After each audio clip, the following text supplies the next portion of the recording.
বাংলাদেশের পুলিশ আধিকারিক গ্রেফতার, ভারতে সীমান্ত পার করার অপরাধী গ্রেফতারি বলে জানা যাচ্ছে। বিএসএফ এর হাতে গ্রেফতার হচ্ছে, স্বরূপনগর থানার হাতে পরে যদিও তুলে দেওয়া হয়। এক বিএসএফ পুলিশ সূত্রে এমনটাই জানা যাচ্ছে যে উত্তর 24 পরগনার স্বরূপনগরে হাকিমপুর সীমান্তে এই ঘটনা ঘটল। সীমান্ত পার করার সময় বিএসএফ এর হাতে প্রথমে আটক, পরে তাকে গ্রেফতার করা হয়। বাংলাদেশের এক পুলিশ আধিকারিক সীমান্ত পার করার সময়, কিন্তু কেন তিনি এভাবে সীমান্ত পার করছিলেন, কি কি তথ্য তার কাছে রয়েছে, সবটাই এখন খতিয়ে দেখা হচ্ছে। অত্যন্ত গুরুত্বপূর্ণ, বাংলাদেশে এক পুলিশ আধিকারিক, কিন্তু কেন তাকে এভাবে সীমান্ত পার করতে হচ্ছিল, অনেকগুলো প্রশ্ন।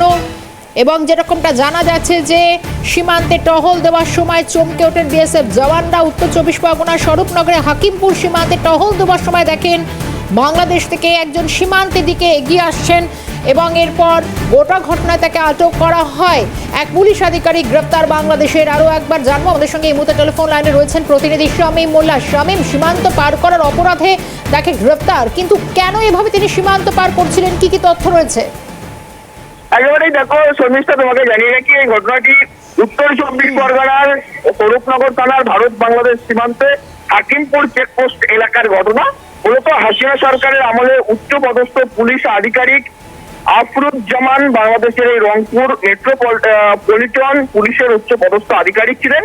ইউনূস সরকার আসার পরে সাতক্ষীরা জেলার সীমান্ত লাগোয়া গ্রামে আত্মগোপন করেছিল, কিন্তু সন্ধ্যার পর প্রাকৃতিক দুর্যোগের সুযোগে হাকিমপুর সীমান্তরক্ষীর বাহিনীর জওয়ানরা মূলত ভারতে প্রবেশের চেষ্টা লক্ষ্য করে এবং তাকে আটক করে এবং স্বরূপনগর থানার পুলিশের হাতে তুলে দেয় বিএসএফ জওয়ানরা। এই ঘটনায় বিএসএফ ও পুলিশের যৌথভাবে এবং রাজ্যের উচ্চপদস্থ পুলিশ আধিকারিকদের লিখিতভাবে জানান। ইতিমধ্যে ভারতীয় হাই কমিশনার এর কাছে এই আফরুজ্জামানের কাছে পাওয়ার জন্য উপযুক্ত নথিপত্র তুলে দেওয়া হয়েছে। পুরো বিষয়টা Bharat high commissioner Bangladesh high কমিশনকে জানান। মূলত এখানে প্রশ্ন হচ্ছে, তিনি তো একজন বাংলাদেশি আধিকারিক, তাহলে তাকে এইভাবে সীমান্ত পার করতে হচ্ছে কেন? মানে অনুপ্রবেশ নিয়ে যখন এত বিষয় সামনে আসে তখন তাকে অনুপ্রবেশের মদত নিতে হচ্ছে কেন? এভাবে তাকে সীমান্ত পার হয়ে ঢুকতে হচ্ছে। আজকে প্রাকৃতিক দুর্যোগের কারণে সীমান্ত পেরিয়ে এদেশে ঢোকার সময় বিএসএফ এর হাতে মূলত পাকড়াও হয়। তোমাকে সর্বশেষে আরো জানিয়ে রাখবো যে বাংলাদেশে হাসিনা সরকার পতনের পর একাধিক উচ্চ পদস্থ আধিকারিক এবং হাসিনার আমলের বেশ কিছু আমলাও কিন্তু বাংলাদেশ ছেড়েছিল। মূলত এই বাংলাদেশ ছাড়ার ফলশ্রুতিতে আরো এক উচ্চ পদস্থ আধিকারিক অর্থাৎ পুলিশের এক আধিকারিক তিনি আত্মগোপন করেছিল ভারতে পালানোর সময়, ভারতে ঢোকার সময়, কিন্তু বিএসএফ এর সীমান্তরক্ষীর হাতে আটক হয়েছে।